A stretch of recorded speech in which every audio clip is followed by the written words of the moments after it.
Olá, gente, tudo bem?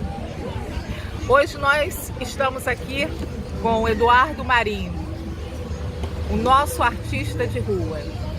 A gente já fala nosso porque ele já viralizou na rede, muita gente já o conhece, muita gente já adora esse cara. Então ele é meio nosso também. E ele vai falar então com a gente sobre o porquê, né, de pessoas pobres terem votado, por exemplo, num governo que já estava anunciando que iria cortar tantos direitos. Por que que homossexuais votaram num representante desse governo que é homofóbico? Por que negros votaram em alguém que assumidamente é preconceituoso, é racista? Porque mulheres votaram num homem misógino. O que leva as pessoas a não olharem para a sua própria realidade? O que leva essas pessoas a votarem em outros que não representam a sua realidade ou mesmo as suas necessidades? O que acontece com uma nação, com uma sociedade, com uma população que não consegue perceber as suas reais necessidades para conseguir escolher, eleger aquele que de fato venha contribuir, né? Socialmente, politicamente, economicamente. E é isso que nós estamos atravessando aqui no Brasil. Várias pessoas já estão vivendo um certo constrangimento do arrependimento de terem eleito esse governo. Muitas outras ainda continuam dentro de uma crença, né? Eles não abrem mão ainda dessa tendência ao fanatismo. É verdade. Tá difícil. Quer saber? Eu vou passar isso pra ele. Eu queria que o Eduardo falasse isso pra gente. Tá bom? Ui? Tá legal assim? Tá. Bom, aí a gente vai ter que falar de várias abordagens. Primeiro, a campanha midiática, antipetista.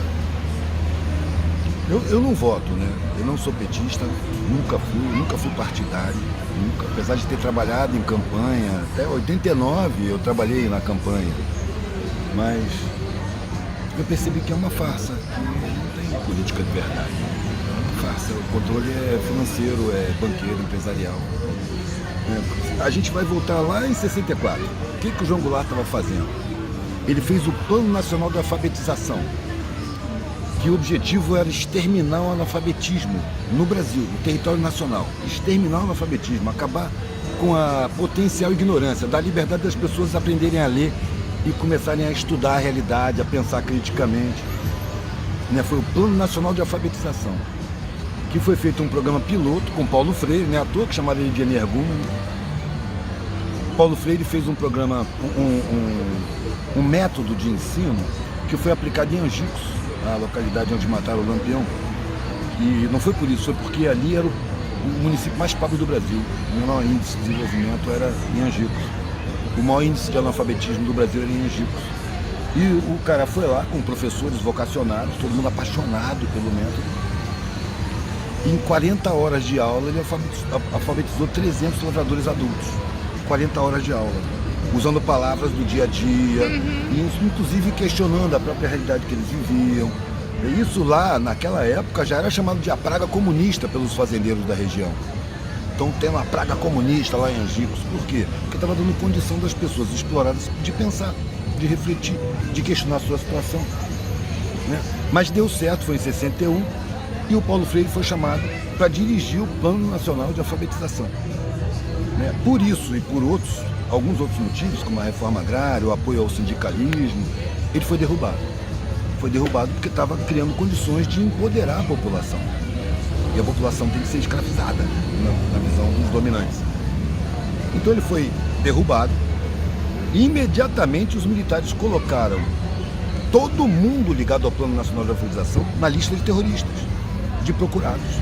Todos os professores que estavam apaixonados pela ideia de alfabetizar todo mundo, de exterminar o analfabetismo no Brasil, todos foram considerados terroristas. Tiveram que fugir do Brasil, milhares de pessoas. Muitos foram presos, torturados, expulsos, tiveram suas vidas sacaneadas. Por quê? Porque tinham a intenção de educar de verdade. Você vê o sistema de educação, a educação pública não tem a menor intenção de criar instrução. Pelo contrário, a educação pública cria gente explorável, gente ignorante, gente escravizável, gente enganável, conduzível pela mídia e seus laboratórios de pensamento com psicologia do inconsciente acreditar no que eles querem. Por isso que você vê pobre votando num governo que visivelmente vai atacar os pobres. Um presidente que já tinha candidato ainda, ele já dizia que o trabalhador que quer direitos não pode ter trabalho.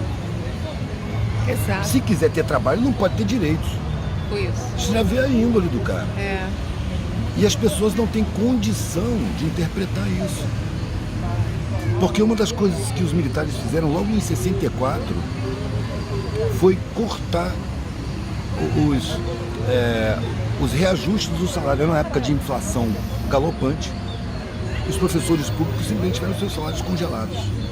Houve um incentivo por bancos nacionais para a criação de escolas particulares. O governo financiava quem quisesse formar uma escola particular. A escola particular é paga, não é para o povo. Então houve um êxodo de professores, porque as escolas particulares pagavam melhor do que a escola pública. Eu lembro quando os professores das escolas públicas faziam concursos para entrar em escolas particulares. Não que na escola particular o ensino fosse humanista, profundo, que tivesse como objetivo uma sociedade harmônica, não. Dava a condição de você ser um bom profissional. A educação é toda em cima do modelo empresarial. Prepara competidores para o mercado de trabalho e não seres humanos para harmonizar a sociedade. A harmonia social não está no campo de visão, não está nos objetivos. A harmonia social não é o objetivo do ensino. O objetivo do ensino é criar competidores para o mercado de trabalho no ensino particular. E o ensino público é criar a massa explorável, a massa de segunda categoria, fácil de enganar, fácil de conduzir. Aí dá para entender por que viado votou em Bolsonaro. Dá para entender por que preto favelado votou em Bolsonaro. Não é um espanto, não dá para se revoltar, dá para perceber que o esquema social foi armado para isso. As pessoas são enganadas facilmente porque não têm acesso à instrução, não têm acesso à informação. Na mão de quem que estão as comunicações?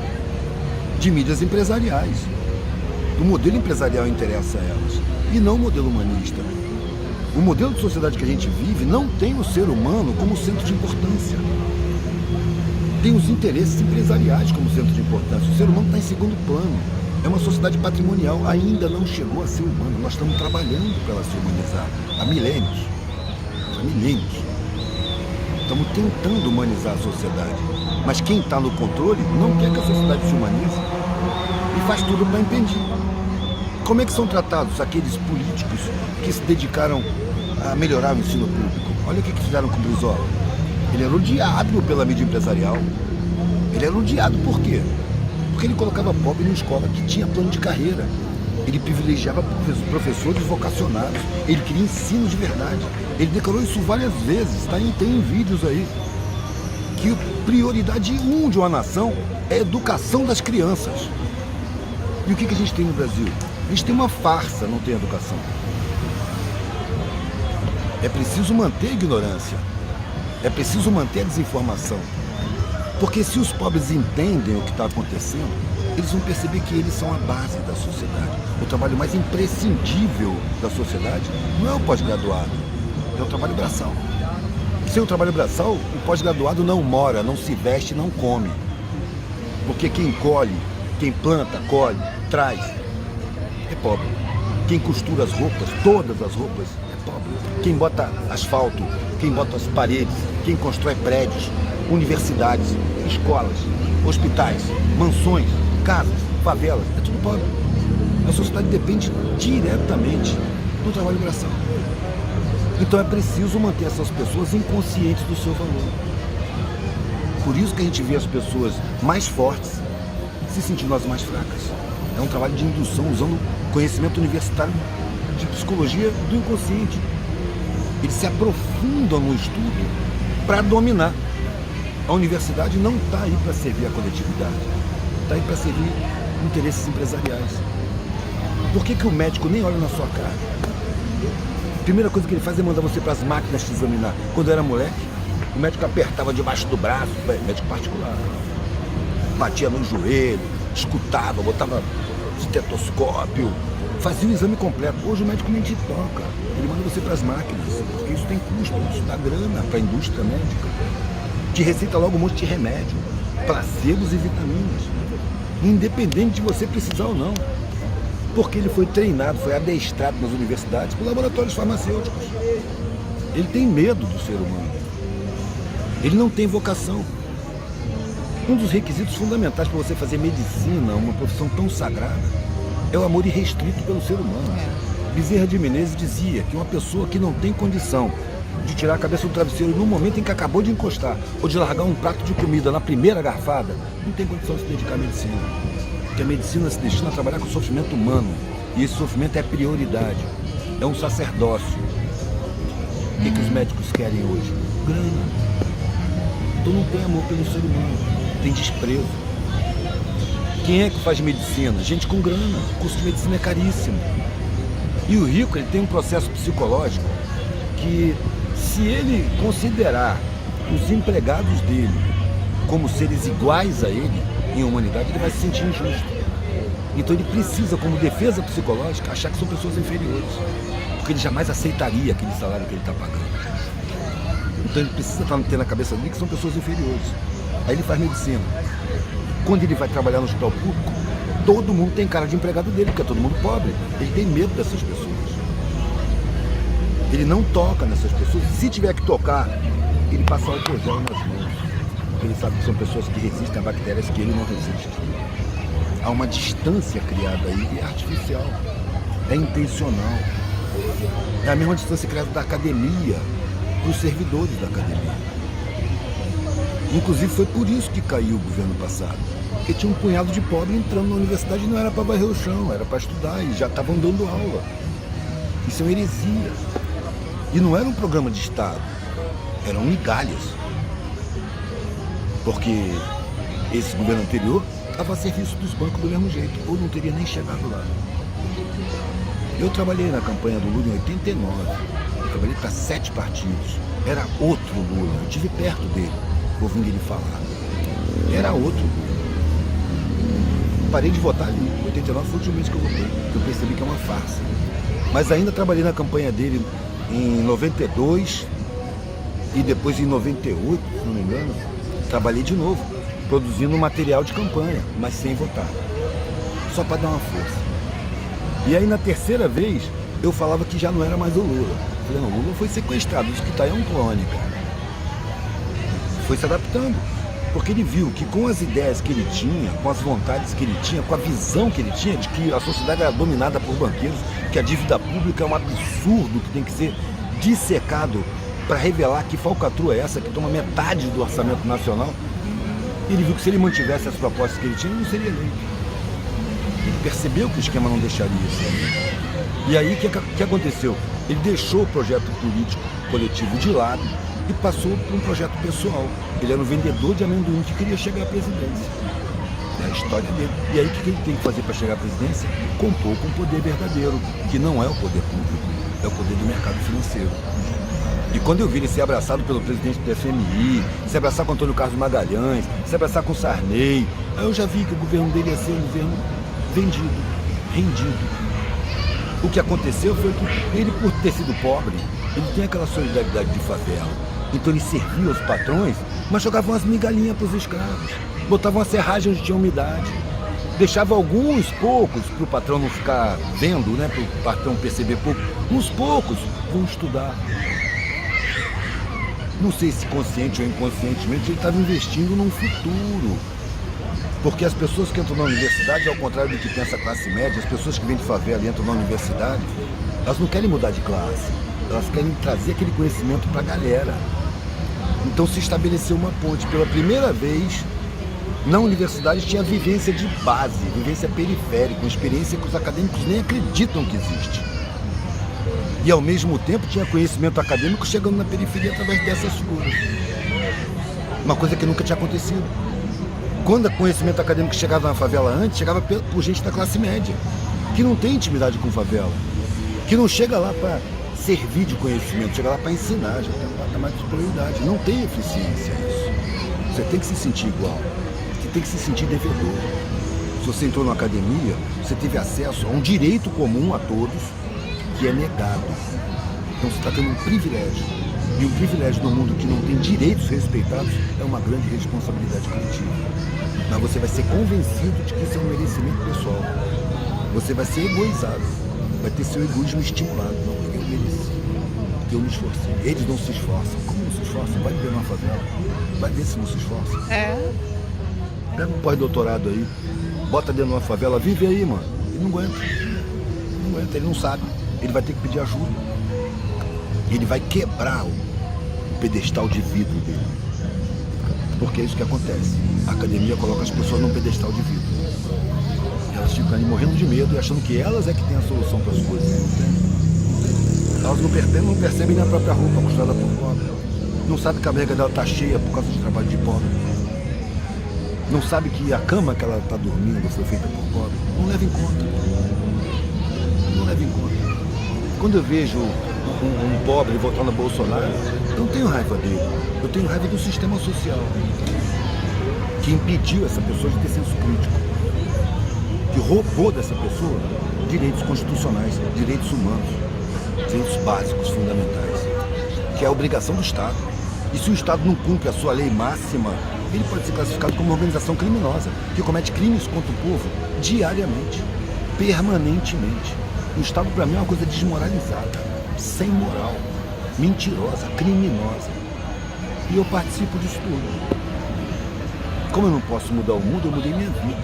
E mudando minha vida, eu comecei a ter necessidade de botar no meu trabalho o que eu penso. Eu não tinha pretensão de fazer sucesso, eu tinha pretensão de não explodir, engasgado com as coisas que eu estou vendo, com as mentiras desumanas que eu vejo na sociedade. Eu queria botar. E assim eu me sentia bem. Com o passar dos anos, eu comecei a encontrar pessoas que me agradeciam. Não era a minha pretensão estar conscientizando ninguém. Mas se a minha necessidade de reclamar da sociedade, de denunciar as mentiras, de dizer que é tudo mentira, está servindo ao coletivo, é isso que eu tenho que fazer na vida. No meu pequeno tempo. A gente está caminhando há milhões de anos. Eu tenho aqui, esse ano vai completar 6 décadas, é uma mixaria de tempo. Agora, o tempo que eu passar por aqui vai ser fazendo o que eu quero, não o que eu fui induzido a fazer. Os valores que eu tenho, eu mesmo desenvolvi. Eu não fui convencido pela sociedade. Eu não acho que o objetivo da vida é ter grana, porque você morre. Os valores sociais são falsos. E lá onde você tem grana, porque eu já tive nesse patamar, não que eu ganhasse, mas eu pertencia a essa classe, o que eu sentia à minha volta era falsidade. Eu não queria viver num mundo falso. E eu só encontrei a sinceridade na mendicância, no chão da rua, maluco, micróbio, viajante de carona, debaixo de preconceito, de perseguição, de deboche, de hostilidade, de suspeita, de rejeição. Ali eu vi o mundo ser sincero, era isso que eu queria. Ver o mundo ser sincero comigo. Parar de mentir. Naquela mesma ideia de melhor um pé na bunda sincero do que um sorriso falso.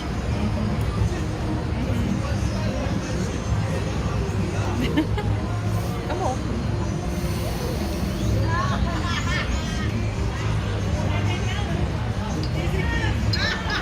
Vamos refletir um pouquinho sobre isso, né?